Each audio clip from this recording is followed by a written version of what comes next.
So picking up at property 2, again, negative sign usually flips things. On the number line, a negative 7 flips it, from a positive 7 over to a negative 7. A negative exponent flips it up and down.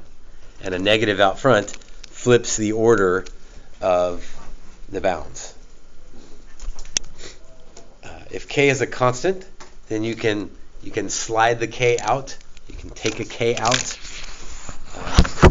So that's nice. We use that a lot. You can just slide out of there. If a, b, and c are constants, so number 4, and c is between a and b, then it's not a mess, but if we look at what that means,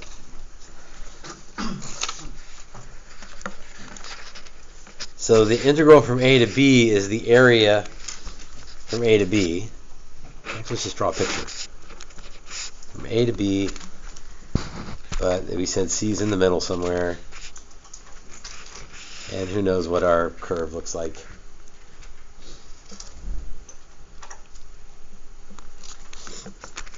So the area from A to B, that would be all of that. I'll try to overlay some colors here, see if this works. So the area from A to B is equal to the area from A to C,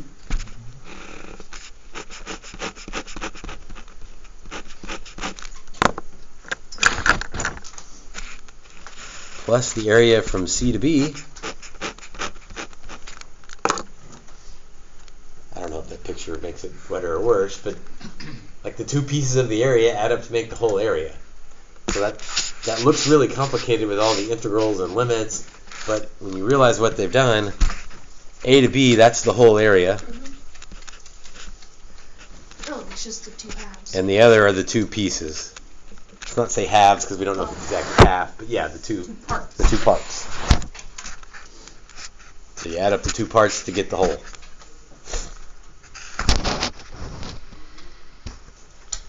So a little note there, AP likes to test that and use that through response questions. And so if you recognize what they've done, it's easy when you see what's happening. But if you're just looking at the numbers and the integrals, it seems overwhelming unless you can interpret what that means. Number 5.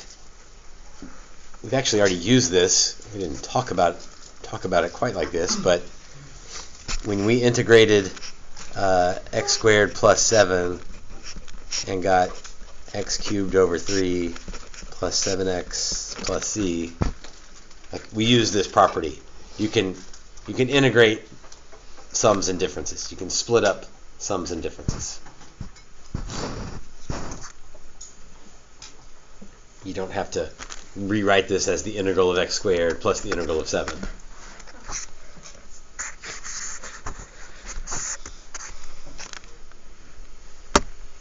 Number 6, the integral from a to b of k.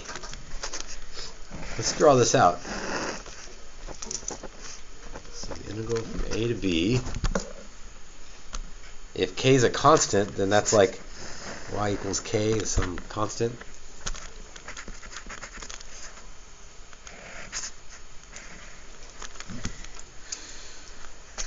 Well, again, that integral from a to b means the area under k from a to b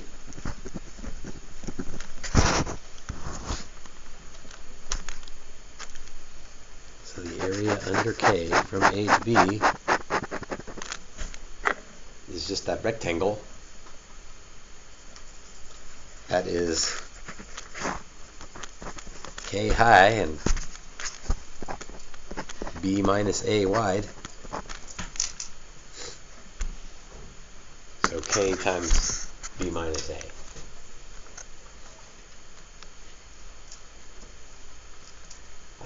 I don't usually remember number 6. When I see this, my brain thinks picture of a rectangle, and then I land there. But rather than have that memorized, I'm instead thinking like conceptually that means the area under k from a to b. Well, that's just a rectangle, so base times height.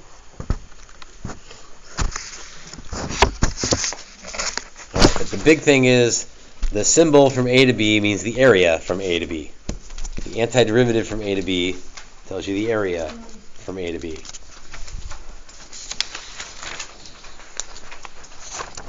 And that's kind of the big deal with the fundamental theorem of calculus. You can take a antiderivative and it tells you an area. Like, why in the world does that work? It just does. Somebody was bored and found Somebody figured it out. Evaluate the integral by graphing the function between the two boundaries and using a geometric area formula. So, we'll just leave it at that. So this means the area under the curve, area under 2 plus x, from -4 to 4. You're rarely going to write all that out, but I want us to understand that's what they're asking for. The area under that graph from -4 to 4. So let's see, the absolute value of 2 plus x. Absolute value is a v. X plus 2 would shift it left 2. Or you just plug in some points. Right, if we plug in -2, you'd be at 0. Plug in 0, we'll be up at 2.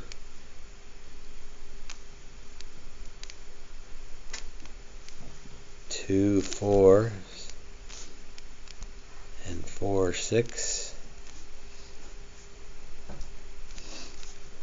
And then v on the other side.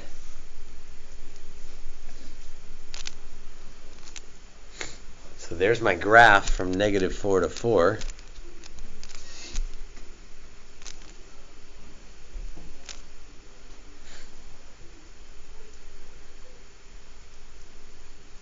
Assuming you can graph it, it's just asking you to find the area. So that just looks like two triangles now.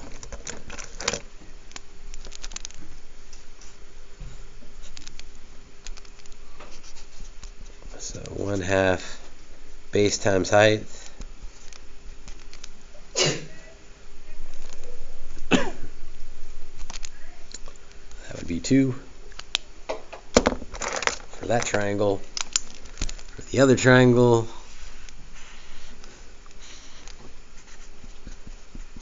1/2. Let's see, base is 6, height is 6. So that'd be 18. So that total area is 20.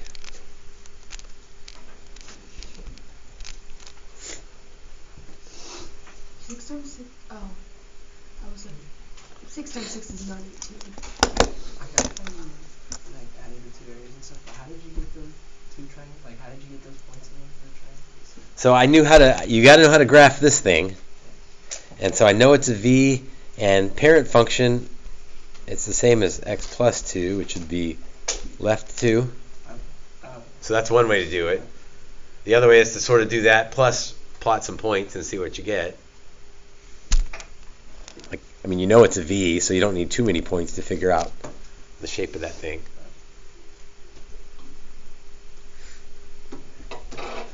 That's a super common question on tests, both mine and AP, because in a moment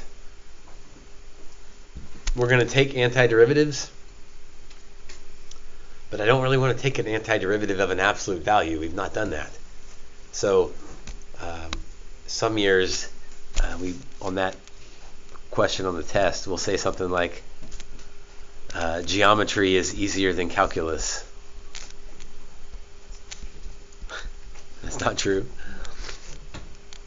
Like, use your geometry skills rather than your calculus skills. I mean, you still need, the calculus says you're looking for the area, but rather than taking an antiderivative, you're just using an area formula. Same thing with number 2. If you know what shape that is. Anybody know what shape that is?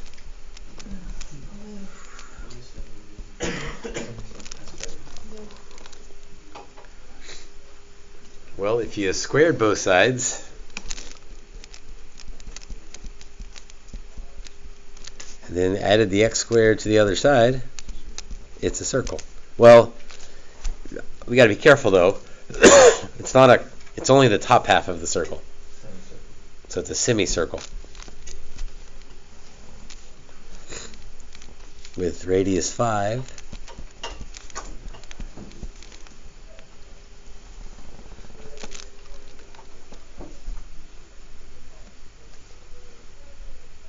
So rather than try to take an antiderivative of that thing, which we don't know how to do, instead it's just realizing that that's half a circle.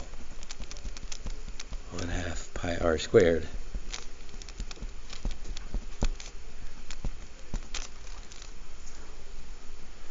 And again, safe stop, so don't worry about cleaning that up. Just leave that as is.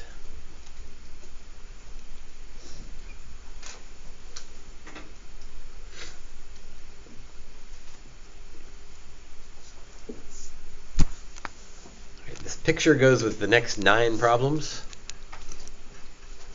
So part A, the integral from 0 to 3. Remember, that means I'm going to write this just one more time, but that means the area under f from 0 to 3.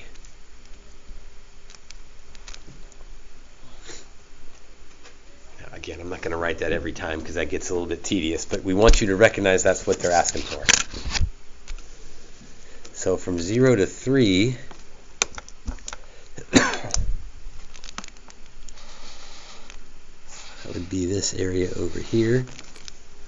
And a lot of times on these type problems, people are going to, especially when there's a bunch of them, they're going to label the different pieces of the area. That way, later on, if I need it again, I don't have to find it again. So let's see. That's a triangle. So 1/2. Base is 3, height is 2. So that would be, whoops, maybe I could multiply right. That's 3, but there's something that's a little bit different about this one that we hadn't seen in those previous 2 examples. Why is it negative? If it's under the axis, if it's under the x-axis, it's a negative area.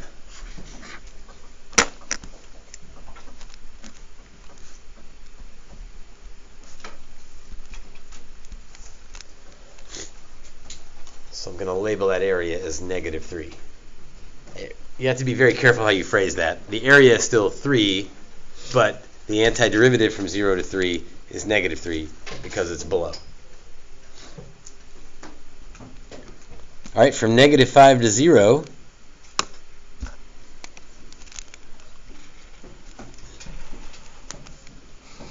that'd be all of that area.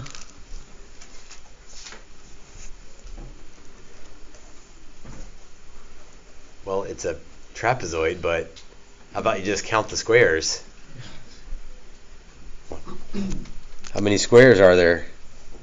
4. 1, 2, 3, and then 2 halves. So that area is 4. Just if they give us a graph, just count squares. Like no need to get a fancy trapezoid formula going on there. Just count the squares if you can. All right, part C, from negative 6 to negative 4. Negative 6 to negative 4. Well, the area is 2. Negative 6 to negative 4.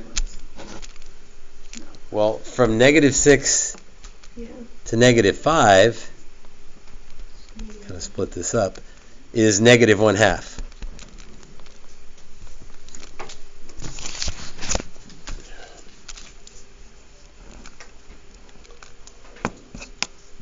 But from negative 5 to negative 4, what's that area? 1/2. So what's the total area from negative 6 to negative 4?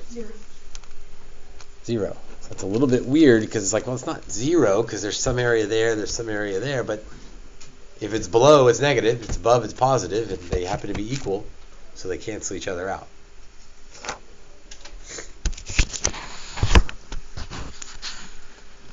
Part D, from negative 6 to 5, so I just got to add up all of the areas. So I think I just want to kind of work my way left to right here. From negative 6 to 5 is negative 1/2.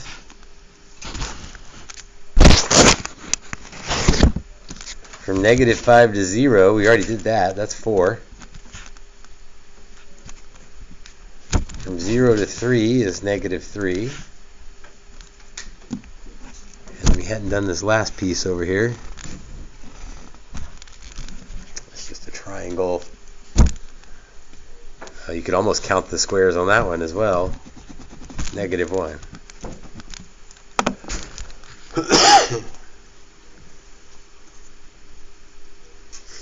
And I guess if you're a fan of safe stops, right, embrace the safe stop and leave it alone. I mean, the 4 minus 4 cancels each other out, so it's not hard, but why risk it? Just leave it. How about E? What's different? What's E compared to D? Just the other way. Yeah, it's like it's the other way. It's the negative 1/2. So you can flip it and make it the negative from negative 6 to 5. But we just did negative 6 to 5. That was negative 1/2. So be careful. The negative negative makes it a positive 1/2. Mm-hmm. How are you choosing the regions to have an area for? From negative 6 to negative 4, why did you choose those two? Okay, it's always relative to the x-axis. So you either do the area sort of up to the x-axis or down to the x-axis from the curve. So from negative 5 to 0, why didn't you go down, below the x-axis? Just because it's relative? From negative 5 to 0, my graph is above the x-axis all the way from negative 5 to 0. So whatever that area is going to be positive. And that was the one we just counted the squares. 1, 2, 3, and 2 halves. 0 to 3, again, it's all relative to the x-axis. This one's below the x-axis.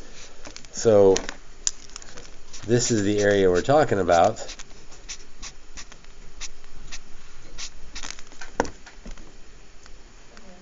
And again, it's below, so it's negative. Did that answer your question? What's going on with F? It's the absolute value. Absolute value. So that would make everybody positive. All areas positive. So we can still add them up left to right, but now we won't have any negatives because the absolute value flipped everybody over. So we'd have a half from negative 6 to 5. And then from negative 5 to 0 is 4. From 0 to 3 is a positive 3 now because it got flipped over. And from 3 to 5 is a positive 1.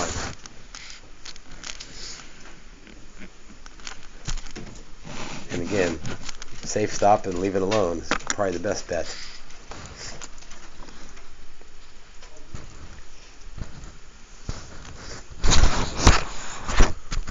How about G, the area from 4 to 4? 0, because that's no area at all. The limits are the same, then you hadn't gone anywhere. There is no area. That 5 doesn't really mean anything because, I mean, that would stretch the height by 5, but if your width is still 0, it doesn't matter how tall it is. For H, there's a 4 in there. This is just to remind us that we can put the 4 out front.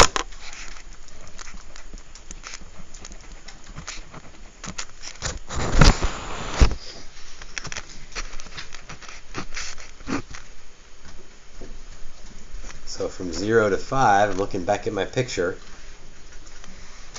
From 0 to 3 is -3. From 3 to 5 is -1.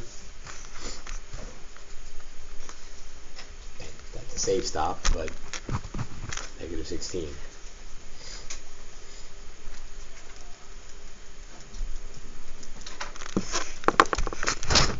All right. Part I gets a little bit crazy looking here. Thank you.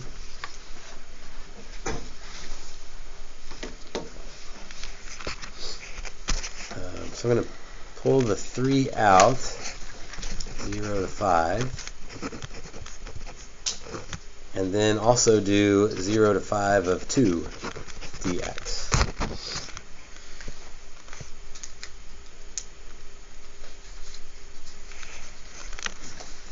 So 0 to 5 of the function, that's what we just did. That was -3 minus 1. So that part's -12.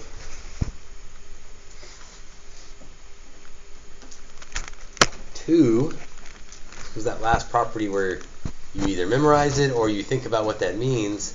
Y equals 2 is a flat line at 2. So how much area is under 2 if we go from 0 to 5?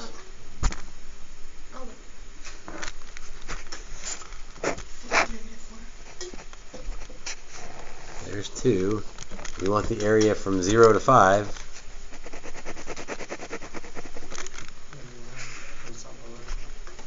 So I'm not looking at f. I'm not looking at my function anymore. I just want the area below y equals 2 from 0 to 5. 10. So it's just a rectangle that's 10.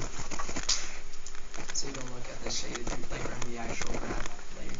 Right, because this is the area under f of x. This one is the area under 2. So that one doesn't have any f of x to look at. So I think that's what tricks people. They're so used to looking back at the graph, but it's not telling you to look at the graph. It's telling you to look at the, well, it's not telling you to look at the graph of f. It's telling you to look at the graph of 2. So under 2. And again, safe stops in there if you want them.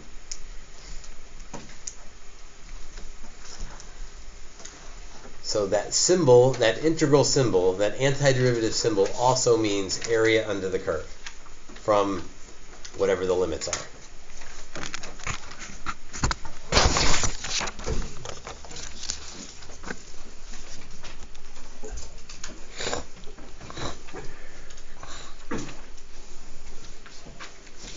All right, this next thing is the super big deal.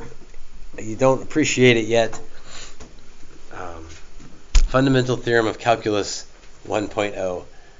Because there's 2 fundamental theorems of calculus, but they're not really the first and the second. They're both just the 2 ways to say it. So 1.0 and 2.0, that's not their official name. This is one of the fundamental theorems of calculus. The antiderivative of f prime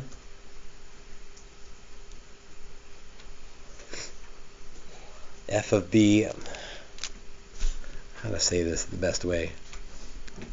Say it this way. The antiderivative at the top limit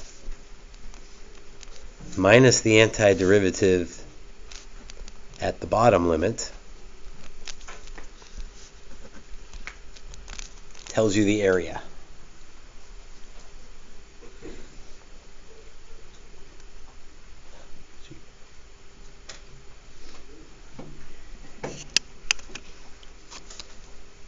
You can find the area under weird curves if you know their antiderivatives.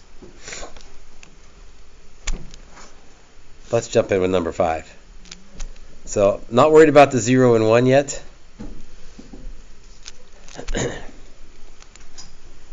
So, ignoring the 0 and 1, how did you take the antiderivative of this on the test on Tuesday?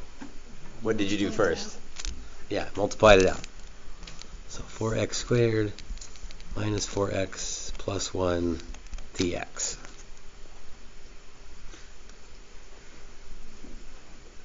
That's algebra, right? We didn't do any calculus there. That's just algebra. Next we can take an antiderivative. So increase the power by 1, divide by the new power. Increase the power by 1, divide by the new power. Increase the power by 1, divide by the new power.